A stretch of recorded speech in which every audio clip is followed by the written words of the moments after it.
This is Residence 104.4 FM. Flipping marvellous. How are you doing? I'm Nick Hennegan. Welcome to another slice of literary London. And we're getting very festive this time. Oh, yes, we are. Ho, ho, ho. I prefer Hemingway to Father Christmas, but I've got the beard. Anyway, we've got a couple of requests. We've also got the second ever episode of George Holmes and the Seven Dimensions. Oh no, that's not horror, is it? Which is sort of it's an episode. George Holmes is a small boy, has to save the world. We've played episode 1 on Literary London a month or so ago, and we've now got episode 2. And when I say episode 2, in fact, they're kind of demos. In that I've got a beautiful, lovely bunch of young actors, and a beautiful, lovely bunch of actors who are very professional and have done quite a lot, and a beautiful, lovely bunch of actors who've never acted before. And we've all come together, and we've created this thing called George Holmes and the Seven Dimensions. And in fact, shall I play you episode 2 now? Because we have our festive requests as well. This being, goodwill to all men and that kind of stuff. But yeah, let's do this now. So, what can I tell you? The music is by Rob Williams, but you'll hear all that in a minute. It's about 8 minutes long. I'd really like to know what you think, because these are experiments. We've only recorded the 2 episodes. The first episode's about 8 minutes long, as I say as well. This one's about 8 or 9 minutes long. And if you wouldn't mind getting in touch, have a listen, see what you think, and you can always drop me a line, an email, radio@mavericktheatre.co.uk. radio@mavericktheatre.co.uk, or to get straight to me, I've got my own now, nick@bohemianbritain.com. nick@bohemianbritain.com, because Bohemian Britain is my kind of blog. Is it a blog? It's a website. I just throw a lot of stuff in there. There are reviews occasionally. It's actually, if you do follow bohemianbritain.com, thank you. I do like, I do like hearing from you. I occasionally check out my figures, and it's remarkable to think that there are people all around the world who subscribe and listen in, as indeed, of course, as with Resonance FM, we have people all around the world. So yeah, let me know what you think of this. You are the very first person in the world ever to hear this. This is episode 2 of George Holmes and the Seven Dimensions. If you remember episode 1, George is being bullied and he's rescued by his best mate Dermot. I jump on the back of Dermot's bike. And then when George gets home to his house in Birmingham, England, his mum's there, and then his dad arrives, and his little sister's there, and his older brother arrives, and their family's all having an okay, normal sort of time. And then, all of a sudden, there's this white light, and his mum and dad disappear. Where have they gone? Well, we don't know. However, there's a knock at the door, and it's Dermot, and Dermot says, "Come out here, look at this. The cars have all stopped. The traffic's not moving. All the adults in the world have disappeared." That's what kind of happened in episode 1. Episode 2 starts from the end of episode 1. I think that'll work. Let me know if you've got a better idea as well. So here it is, the world premiere of George Holmes and the Seven Dimensions, episode 2, The Billesley Common.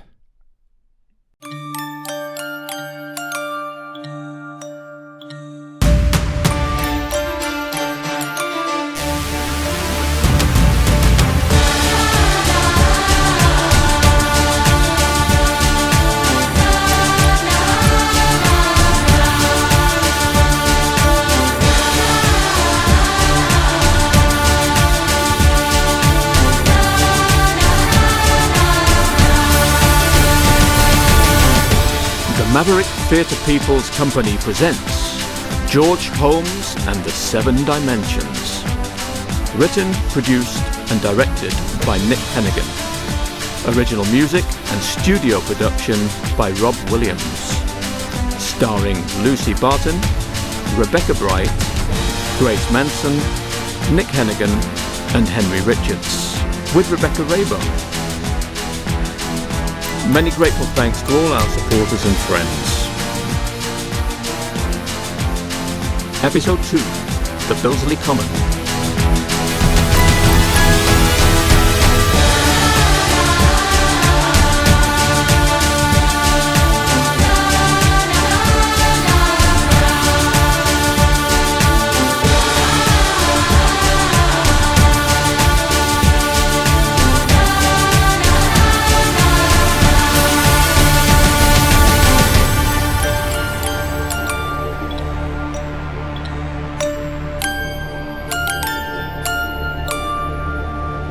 What is happening?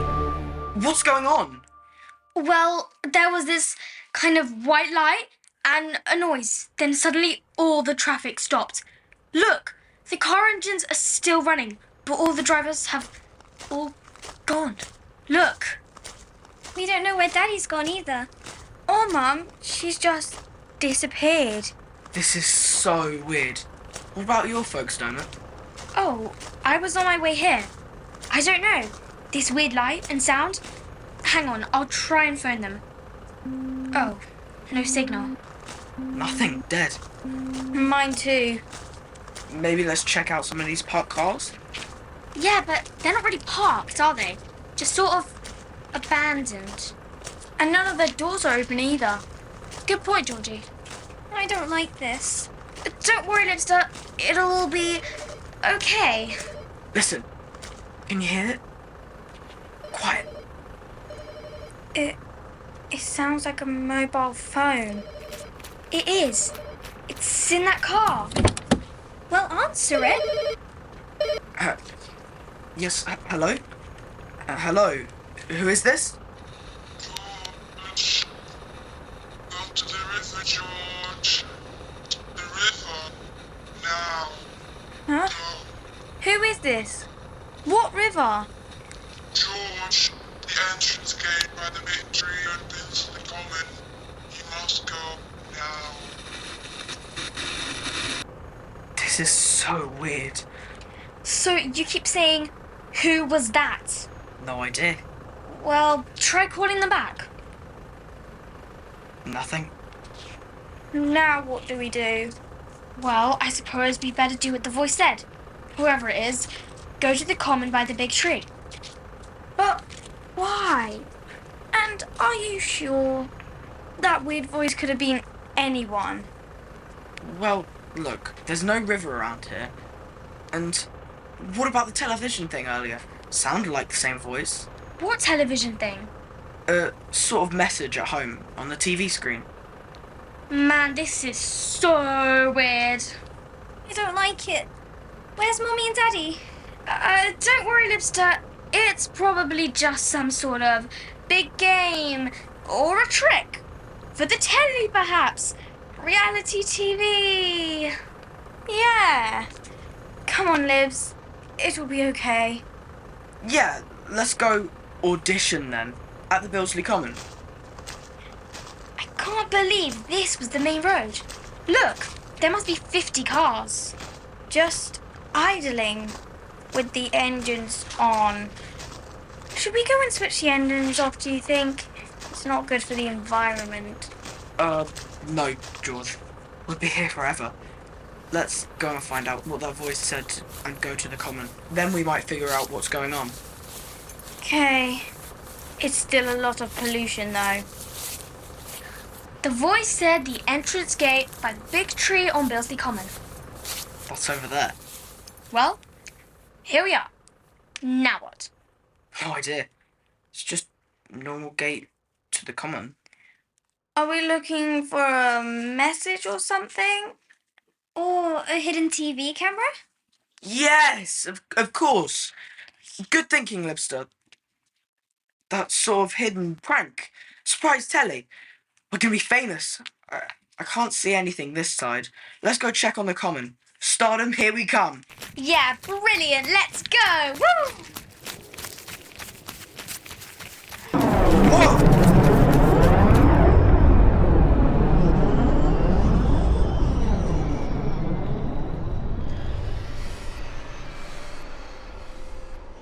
How can this happen?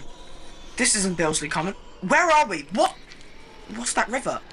This is unreal, man. I know this place from the TV. That's Hammersmith Bridge. It's in London. I saw it on a TV show. They make TV shows here. It's called Riverside Studios. How can this happen? Where's the common gone? The gate has gone too. How do we get back? Don't worry, Lipster. We'll sort it. This must be the river the voice told us about. So now what? I don't think we're going to be on telly. Where are all the people? This makes no sense. How can this be? Is it magic? You said this is Hammersmith, damn it. Yes, in London. I saw it on a TV documentary. That building there used to make some really famous TV shows. Shall we go there and see if anyone knows what's going on? Good thinking, George. This place is deserted. This is so weird. What's that humming noise? Dunno. Look! Over there! Moving along the other side of the river. Flippin' heck, what's that? It's like a helicopter without a rotor. A flying saucer? It is magic. Black magic. Whoa! Run! What? Who's that? Look! That boy over there! What's he wearing? Blue lycra must be fashionable in London. Libby! Andy! George! Demo! My name is Barry. 4th Dimension, the 1st Defence Force. And that over there is a Lungy Flyer and a... A what? And how can you know all our names? I'm terribly sorry, but I'm afraid we don't have time to explain at the moment. All you need to know is that you must all run and hide under the trees behind and hide from that fire and... Oh, all except George. Why not George? Yes, why not me? Because, George, that is a Lungy Wolf Flyer, that is here from the 3rd dimension with one task, to find you and to kill you. What? Are you mad? Georgie. I don't have time to explain now. Please, just know that if you don't do exactly as I say, George Holmes is going to die. Any second now.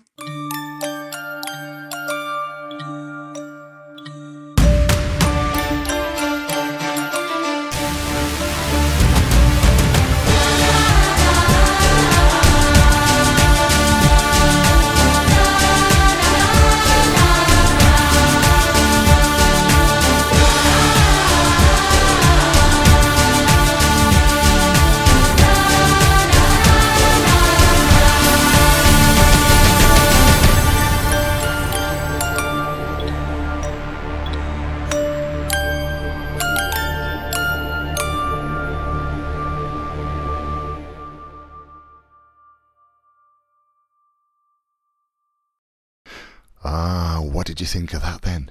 George Holmes is going to die because that's a Lungy Flyer above the River Thames coming... Oh, well, you just heard that, didn't you? So thanks very much to the gang for that. Thanks to Rob Williams for the music and doing the adding the effects and stuff. I'd really like to know what you think, because these are 2 episodes that we've done. They're literally our sort of demo episodes. And we recorded them very, very cheaply. But, excuse me, yes, in the back room of a pub, the Cross Keys pub actually in Hammersmith. We just stood around a very sort of cheap borrowed microphone using a little computer. So if we're going to do any more, we probably need to up the game a little bit. But what do you think? Would you like to hear any more? Would you like to know what happens to George and Libby and Andy and all the kids and where Mum and Dad have gone? What's happened to the adults? Please do let me know. If you could email is probably the easiest. So radio@mavericktheatre.co.uk. That would be fantastic. radio@mavericktheatre.co.uk. Or I say I've now got a personal email, nick@bohemianbritain.com. nick@bohemianbritain.com. And this episode, of course, as well as being on the Resonance FM website, will also be on Maverick Theatre Company website and on bohemianbritain.com. Kind of everywhere, really. Also, I think we're going to be on podcasts as well. Apple Podcasts and Google and, the whole lot. Hey? Yes, so, but I'd love to hear from you. Please let me know what you think.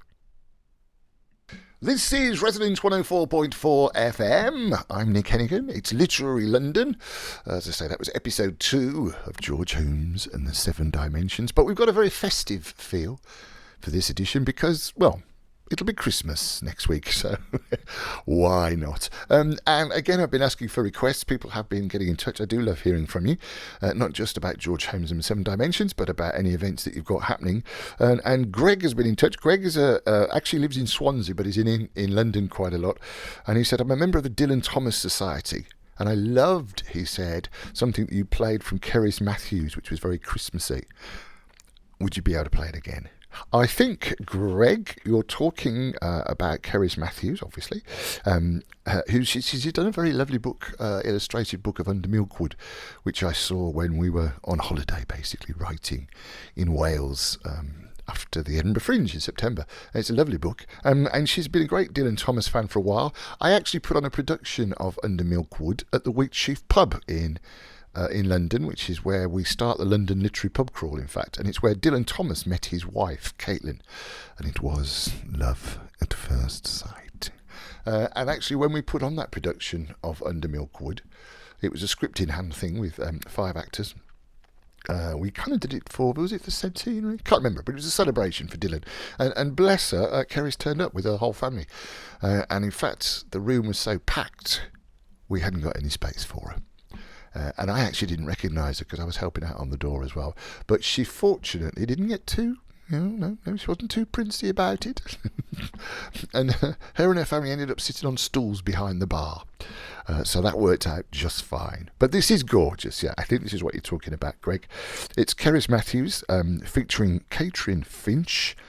And it's from A Child's Christmas in Wales, of course, Dylan Thomas's masterpiece, one of his many masterpieces. And this is lovely and very festive. It's called Years and Years Ago.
Years and years and years ago, when I was a boy, when there were wolves in Wales, and birds the colour of red flannel petticoats whisked past the harp-shaped hills, when we sang and wallowed all night and day in caves that smelt like Sunday afternoons in damp front farmhouse parlours,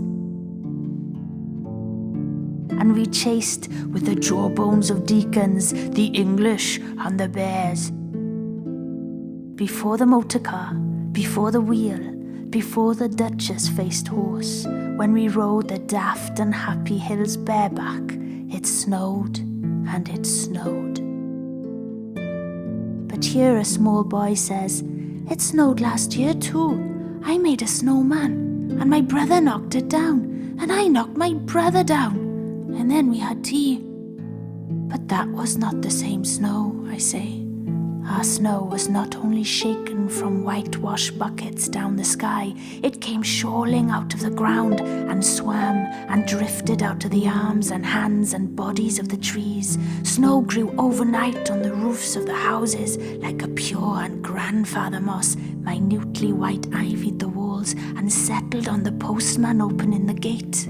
Like a dumb, numb thunderstorm of white-torn Christmas cards. Were the postmen then too? With sprinkling eyes and wind-cherried noses, on spread, frozen feet, they crunched up to the doors and mittened on them manfully. But all that the children could hear was a ringing of bells. You mean that the postman went rat-a-tat-tat and the doors rang?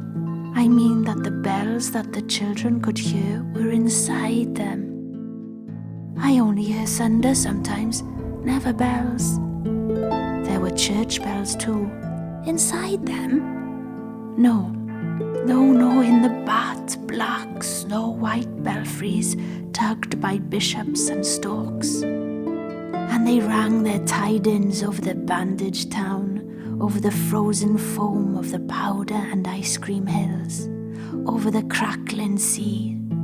It seemed that all the churches boomed for joy under my window, and the weathercocks crew for Christmas on our fence. Get back to the postmen.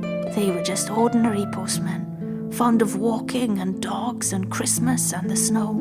They knocked on the doors with blue knuckles. Ours has got a black knocker.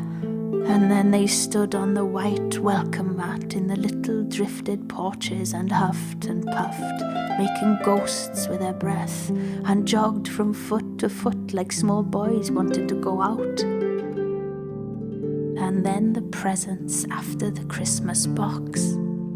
And the cold postman, with a rose on his button nose, tingled down the tea tray slithered run of the chilly glinting hill.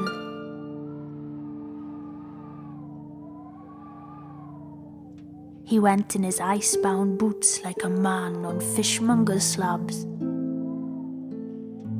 He wagged his bag like a frozen camel's hump. Dizzily turned the corner on one foot, and by God, he was gone.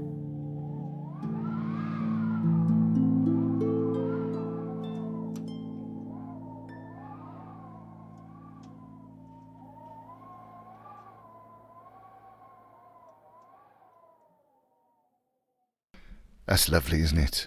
Oh, yes, there's lovely. Cerys Matthews and Years Ago, featuring Catherine Finch, especially for Greg and all the members of the Dylan Thomas Society. I'm sure we shall see you again at some point over the forthcoming year. Have a very happy Christmas and a merry new ding dong. That album, by the way, is based on Dylan Thomas's work by Cerys Matthews. It's called A Child's Christmas, Poems and Tiger Eggs. And it's rather lovely it is too. But you know what? It's Christmas. Every time, or at least once a week, I do a thing called the London Literary Pub Crawl. I say I do it. I wrote it, and it happens. And sometimes I do it myself. Sometimes Richard does it. Sometimes various other writers do it. But every Saturday afternoon at 5 o'clock, we start off at the Wheatsheaf in London and head around the writers' pubs of Fitzrovia, and then we end up in Soho. So I can't not play this.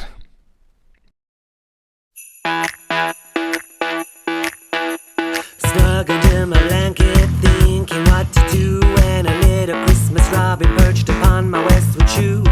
Swear I must be dreaming, talking to the birds. Is it snow I see that's twinkling upon these Christmas words? And a little bit of lippy, a little bit of spray, and she's ready with her supersonic Rudolph and his sleigh. Christmas in Soho, coming to ya. Raise the roof, sing hallelujah. A little bit of ice, a little bit of fire. Christmas in Soho takes us higher. A little bit of ice, a little bit of fire. Christmas in Soho, higher and higher.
I don't know how he does it. Yeah! I had to play that, didn't I? That, of course, was Christmas in Soho, featuring Dusty O and the Soho Cares Singers. It's from the album, I think, they called the band Boisounds, B-O-I-S. B-O-I Sounds, released in Christmas 2011. It was a charity single, and it's still available from all good shops, I think. So I had to finish with that. I thought that was a kind of a cool thing to do, and that's all we've got time for. Thank you so much for your company over the last year, and in fact over the last few years. I hope you have a very happy holiday, whether you're celebrating Christmas or not. I am. I'm going to Birmingham. Land of the free. It's Boston, Britain's second city. So, and I shall see you in 2025.